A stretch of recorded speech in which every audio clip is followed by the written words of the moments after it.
Have you ever wondered which company was the most powerful in history? Not Amazon, not Apple. Long before any of them, there was a company so rich, so powerful, and so innovative. It changed the world forever.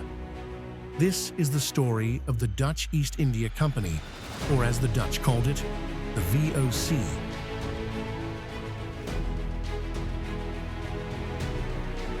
In the early 17th century, European powers were locked in a fierce and often violent race for control over the lucrative spice trade. Spices like nutmeg, cloves, cinnamon, and pepper weren't just kitchen ingredients, they were luxury goods, symbols of status, and vital tools for food preservation in a world without refrigeration. A handful of nutmeg could sell for more than a worker's monthly wage in Europe. The profit margins were enormous. At the time, the Portuguese had the upper hand, having established trade routes and outposts in Asia decades earlier. Their ships dominated the seas, and their merchants controlled many of the most valuable spice sources. But the Dutch, innovative, ambitious, and strategically located at the heart of European commerce, had other plans. Dutch merchants had already begun launching their own expeditions to Asia, competing against each other and the Portuguese. However, this internal competition was costly and inefficient. To solve this, in 1602, the Dutch government made a bold and unprecedented move. It merged several rival trading companies into a single, unified enterprise. This new super company would operate as one force, pooling resources, reducing risk, and increasing their global reach. That's how the VOC was born, the Dutch East India Company, and the beginning of something the world had never seen before. The VOC wasn't just another trading company, it was the world's first true corporation. Why? Because it was the first company to issue publicly traded shares. That's right, the stock market as we know it today began in Amsterdam in 1602 with the VOC. Ordinary Dutch citizens, merchants, bakers, even barbers could invest in the company. Their money helped finance long and dangerous voyages to Asia. In return, they shared in the company's profits. This was revolutionary. It spread the financial risk across many investors, allowing the VOC to take bold, expensive actions that individual merchants couldn't.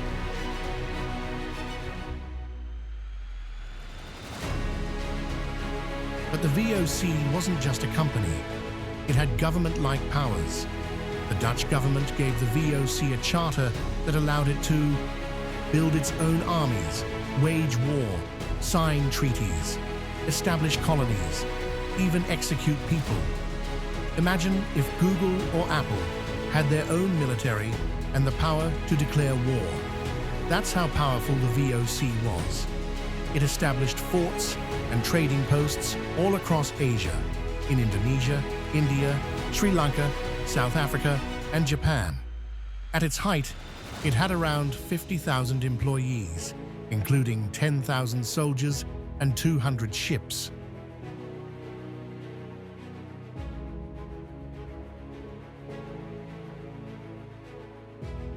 The VOC had one clear mission: control the spice trade, and they succeeded. They dominated key routes and established a near monopoly on spices like nutmeg and cloves, which were grown mainly in the Indonesian islands. Their profits? Insane. Between 1602 and 1796, the VOC paid out massive dividends, often exceeding 40% of the original investment per year.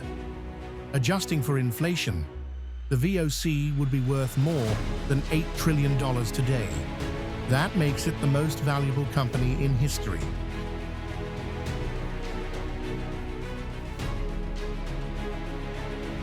The VOC wasn't just big, it was smart and ahead of its time. Its corporate structure was surprisingly modern for the 17th century. At the top sat a board of directors called the Heren 17, or 17 Lords. These directors came from 6 regional chambers, including Amsterdam, Zeeland, and Rotterdam, each sending delegates based on their financial weight. Amsterdam, being the most powerful, had the most influence. The VOC introduced advanced practices like double-entry bookkeeping, scheduled shipping routes, and even coded communications to protect trade secrets from rivals. It functioned much like a modern multinational, with investors, regional offices, global operations, and corporate governance. In many ways, the VOC didn't just trade goods, it helped invent the corporation as we know it today.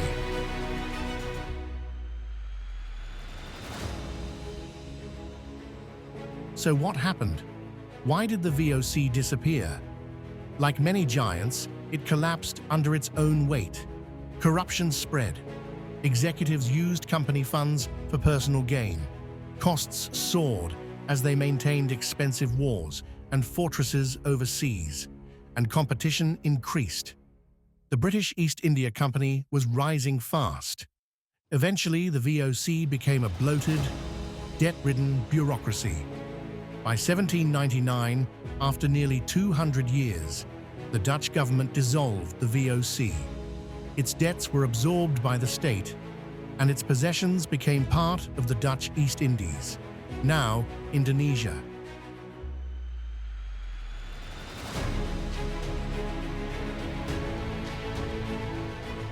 The VOC is gone, but its legacy lives on.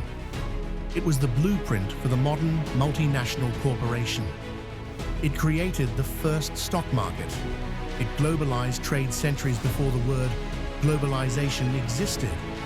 And it changed the map of the world, sometimes through innovation, sometimes through violence. The VOC was a product of its time, brilliant, brutal, and bold.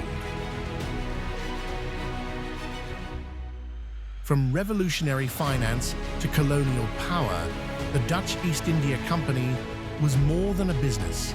It was an empire in itself.